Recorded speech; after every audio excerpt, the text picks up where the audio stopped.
Hello, Phil Conrad here for Computer Science 156. In this video, I'm going to show you how to get started with the team01 project in Winter 22. It may very well be that this video is good for later instances of the course as well if we don't end up modifying the project too much.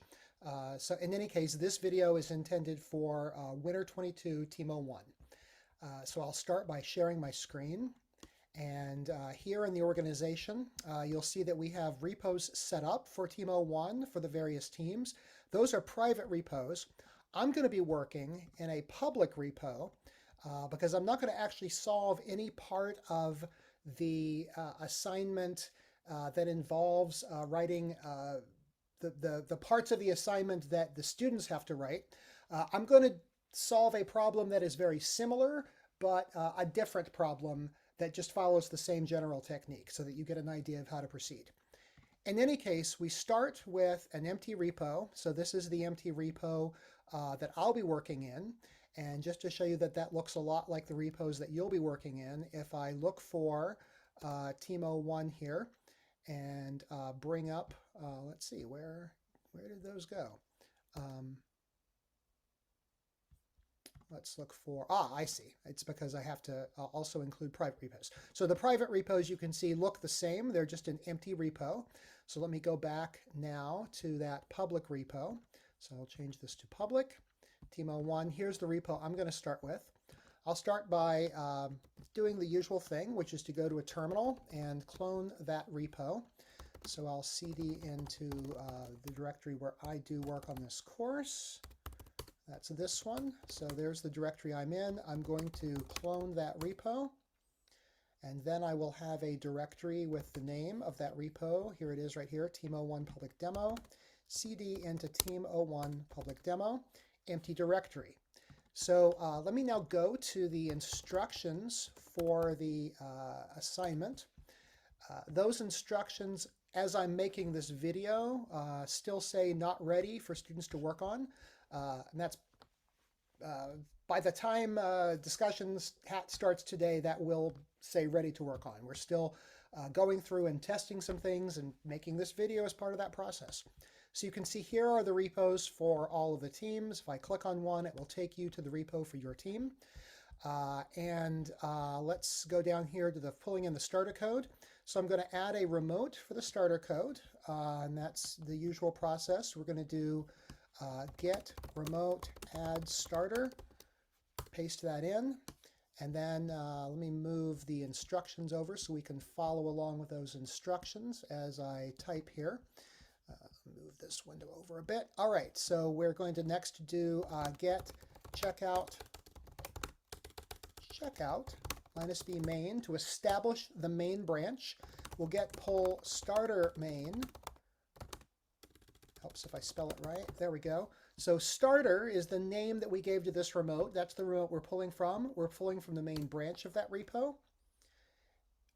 And then once that is all pulled in, we will do a get push origin main. And you can see over here right now, this repo is empty. But when we push to the main branch, then this repo will have in it all of the stuff that was in the starter code. And still working on it. And one more refresh, and we should see all of the starter code. And let's see if we finally see that now. There it is. All right, so we've got the starter code in the repo. So let's go to the next step. We're going to deploy the repo as is to Heroku. So I'm going to create a application on Heroku. This would be the name of the Heroku app for team01.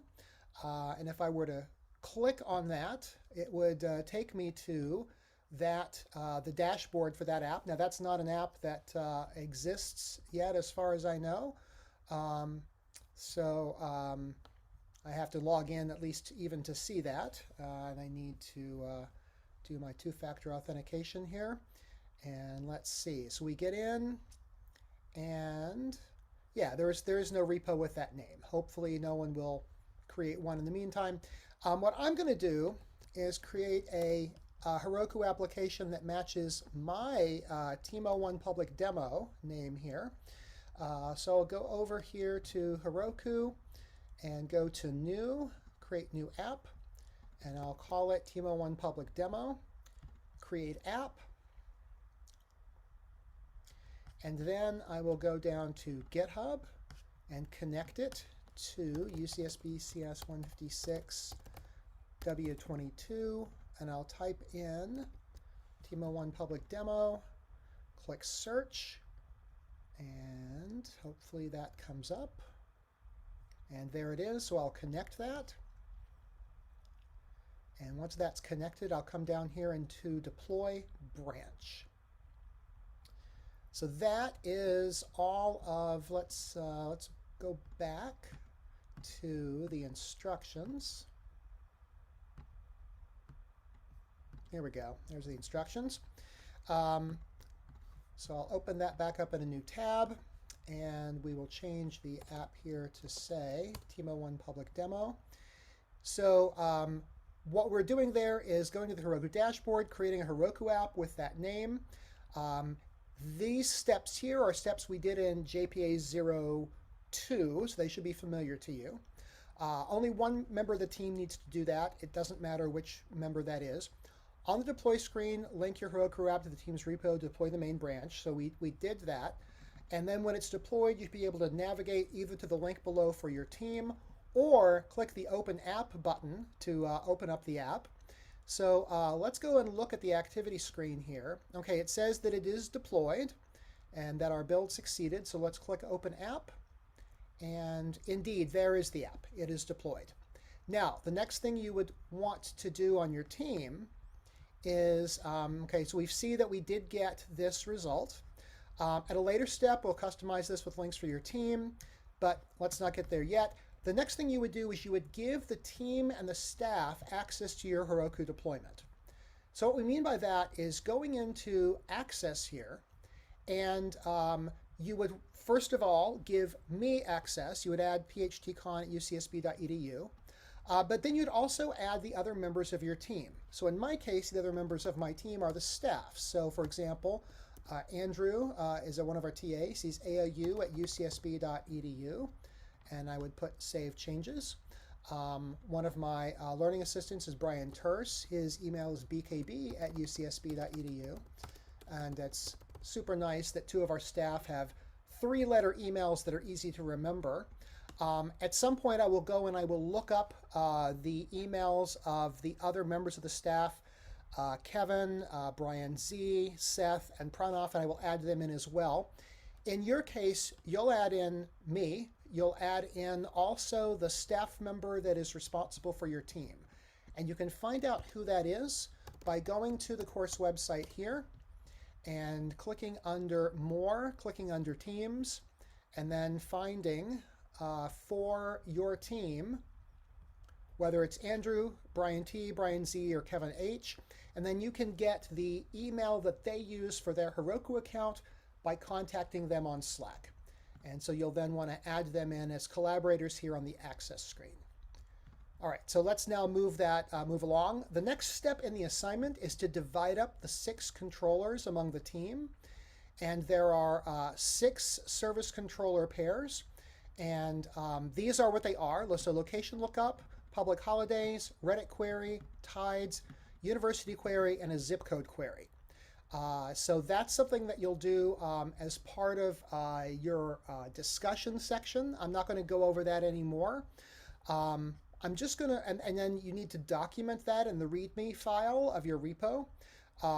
So that involves, for example, taking this right here, copying it.